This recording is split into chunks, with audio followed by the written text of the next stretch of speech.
Good morning, students. Today in chapter 7, Getting to Know Plants, we will discuss about the structure of a plant body. A plant body can be divided into two parts. Number 1 is shoot system. Number 2 is root system.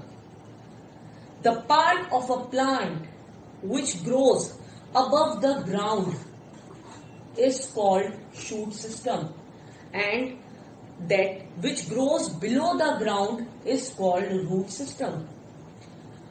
The shoot system bears branches, leaves, fruits, flowers and many other parts. The root system has a main roots and number of smaller roots. Now we will discuss about the root.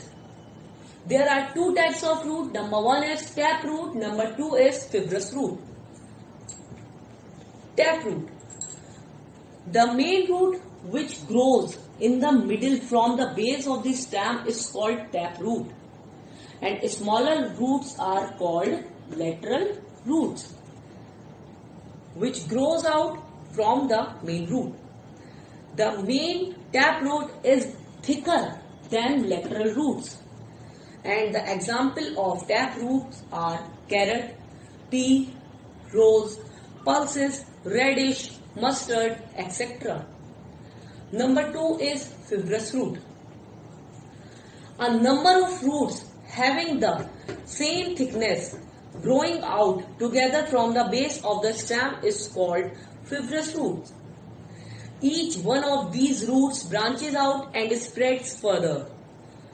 Roots of marigold, weed, grass, cereals, etc. are some example of fibrous roots.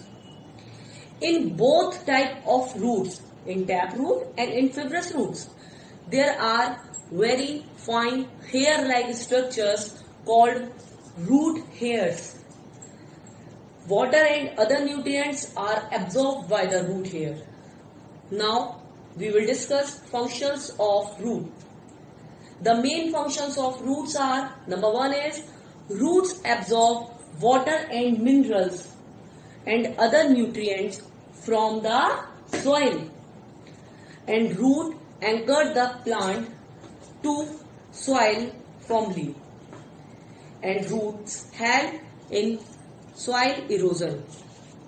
It prevents the soil erosion by binding the soil particles together. Thank you, class.